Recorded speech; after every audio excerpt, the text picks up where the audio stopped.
Welcome to the start of drum/studio/music related videos to come, which quarantine has inspired. Now the whole COVID-19 thing has inspired me to make a hashtag called #DrumVid19, which hasn't really caught on. But it's a cool little creative thing I thought I'd try during this lockdown time. And then that made me think maybe I could try something else. And I didn't want to vlog because I hate that word. So I thought I'd start making studio/drum videos instead. And this first one is going to be about how I record my drums in my studio.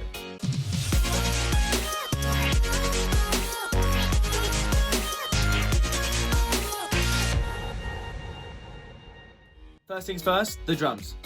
I have a PVP concept birch kit in tobacco burst with sizes going from 10, 12, 16 and 22 inch.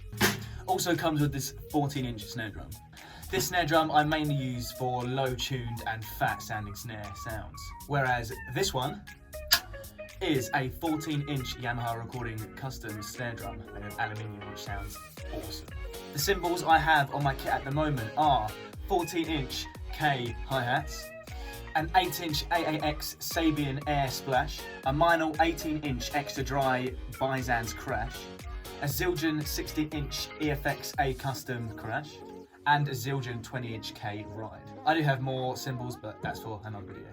In terms of electronics, I have the Roland SPD-SX, the Roland BT1 bar trigger, and the Roland KT10 kick pedal. Right there. So that's the drums and cymbals covered. Naturally, next is the microphones. On kick drum, I'm using my recently purchased and very well known Audix D6. On toms, I'm using the Sennheiser E604s. And on floor tom is the Shure Beta 52A. Lastly, for my overheads, I am borrowing some AKG C414s, which sound sweet. So the microphones are connected to a snake at the bottom right hand side of my drum kit, and they are connected to the snake with the black XLRs that you can see here. Not that long ago I decided to kind of give the studio a bit of like a overhaul, so I soldered and cut and made all of the XLRs for every microphone a custom length on purpose, so I didn't have loads of excess cable hanging around.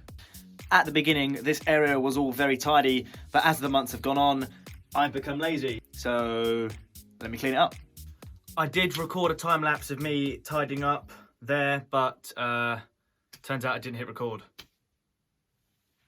So anyway, here's what it looks like. Nice and clean. So essentially what happens is the analog signal, which is captured by the microphones, goes down the XLR leads into the end of this snake here, where all the other XLR ends are, and then it travels through this snake to the other end, and that goes into the back of the preamps. I have two ASP A80s, and each one can have up to 8 mic or line inputs. So just through these two preamps alone, I have 16 inputs.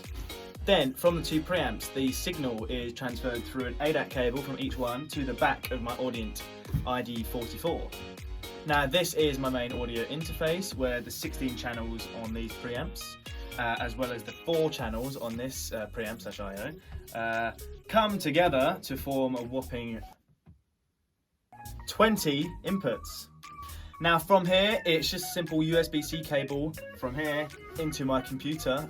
I then track using Logic or Pro Tools, depending on what I want to do. Now, going away from the audio interface is my headphone feed, and that's a simple extension lead coming out of the headphone feed. That then goes into the snake. Now, I changed one of the XLR lines of the snake and turned it into a headphone line, so everything could run through the snake and I wouldn't have any extra wires dangling around. That then goes to the other side of the snake where all the other XLRs are, where I just simply plug my in-ears in, I'm good to go. Then the last thing I do is stick the two soft boxes on and the LED panel, which is behind the camera right now. Turn on and focus the DSLR, as well as turn on and connect the GoPro on the ceiling and another GoPro, which is on the overhead mic stand, to the GoPro app, check it's all good, hit record, good to go.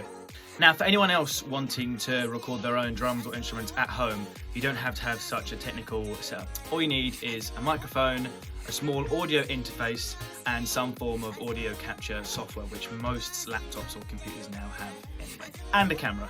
I started off doing drum covers and drum videos when I was about 12, so the quality of my videos when I started off was awful. But as the years went on, I watched more videos, bought more equipment, I tried new things, and that's when the quality of my videos got better. So there you go, that's how I record my videos in my studio. Thanks for watching, and see you in the next video!